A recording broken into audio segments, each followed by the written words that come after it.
The 1992 film Glengarry Glen Ross, directed by James Foley and adapted from David Mamet's Pulitzer Prize-winning play, is a masterclass in filmmaking, boasting one of the finest ensembles of actors ever put together. Despite its relatively modest box office performance, and being somewhat overshadowed by other towering classics of the early 90s, the movie is an underrated gem that deserves more recognition.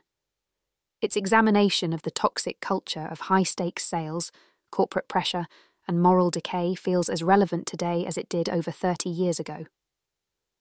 One of the reasons it stands out is the career-defining performances of its cast, particularly Al Pacino's portrayal of Ricky Roma. Pacino is known for his intense, larger-than-life characters, whether it's Michael Corleone in The Godfather, Frank Serpico in Serpico, or Tony Montana in Scarface.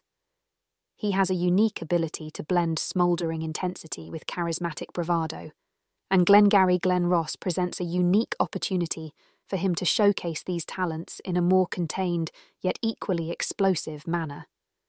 As Ricky Roma, Pacino embodies a cutthroat real estate agent at the top of his game, a man who can seduce and manipulate with an effortless charm that seems to flow naturally from his character. Roma is both ruthless and poetic in his ability to weave lies and grandiose philosophies about life and success, all with the ultimate goal of closing a deal. In the film's most iconic scenes, Pacino demonstrates an extraordinary command of language. His dialogue, written with the biting precision of Mamet's distinct style, is hypnotic. Pacino, perhaps more than any other actor in the film, finds the rhythm and cadence of Mamet's words, making Roma a smooth talker who can bend reality to suit his narrative. He switches effortlessly between persuasive charm and veiled aggression, turning ordinary conversations into verbal chess matches. While Roma doesn't exude the same physical intensity Pacino brings to some of his more famous roles, the internal ferocity is still palpable.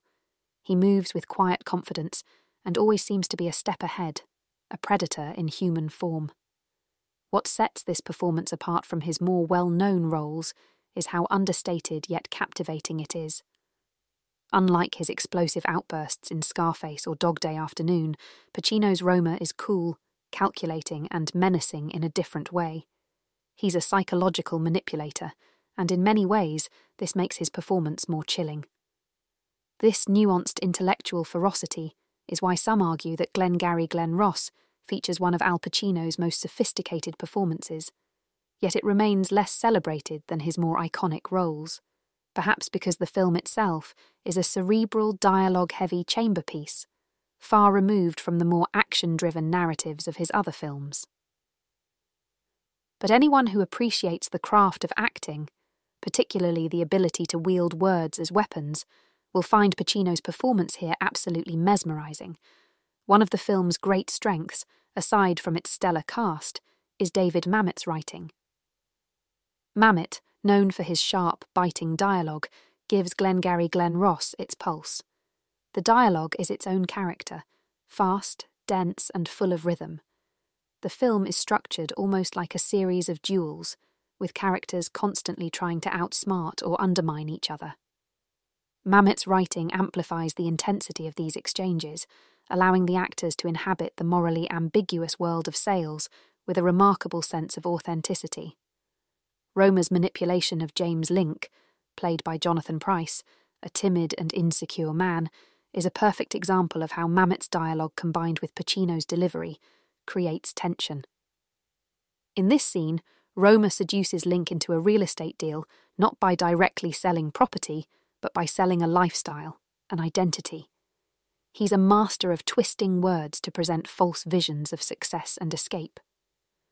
The quality of the writing lies in its ability to reveal the complexity of these characters, men who have essentially sold their souls in the pursuit of fleeting success and wealth. While Pacino's Roma is the film's most dynamic character, Glengarry Glen Ross is a true ensemble piece, and it's difficult to single out any one performance. Jack Lemmon, as the desperate and aging Shelley the Machine Levine, delivers perhaps the finest performance of his long and distinguished career. Lemon's portrayal of Levine is heartbreaking. He's a man who was once at the top, but is now drowning in a world that no longer values him. Watching Levine plead for a chance to prove himself or scramble to salvage his dignity is both painful and profound. Lemon brings an extraordinary vulnerability to the role, making Levine a tragic figure, emblematic of the brutal reality that even the most successful are only one bad month away from failure. The rest of the cast is equally stellar. Ed Harris's portrayal of Dave Moss is raw and confrontational, while Alan Arkin's George Aronow represents the quiet, bewildered man who has been broken by the system. And of course, Alec Baldwin's famous cameo as the ruthless Blake, a character created solely for the film adaptation, provides a searing monologue that sets the tone for the cutthroat atmosphere of the real estate office. At its core, Glengarry Glen Ross is a morality play about the dangers of prioritising work and wealth over human decency. It offers a withering critique of the capitalist system, especially the cutthroat nature of business, where ethics are often sacrificed at the altar of success. The film shows the damage this culture inflicts on its participants. The relentless pursuit of sales quotas has warped their values, turning them into predators or victims.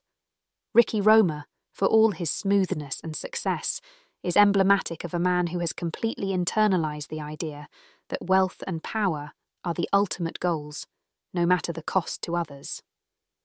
Shelley Levine represents the other side of that coin, a man who was once a winner but is now discarded by the same system that once praised him. The film doesn't offer easy answers, nor does it romanticize these men. Instead, it holds up a mirror to a brutal, uncaring world that measures a man's worth by how much money he brings in. The film's message is clear. When people are reduced to numbers and profit margins, morality erodes, and everyone suffers. In the end, Glengarry Glen Ross is not just about real estate salesmen. It's a commentary on a world where success is measured only by financial gain, leaving no room for compassion or humanity. Glengarry Glen Ross remains a criminally underrated film. Its complex characters, razor-sharp dialogue, and powerhouse performances, especially from Al Pacino and Jack Lemmon, make it a timeless exploration of the darker sides of ambition and success.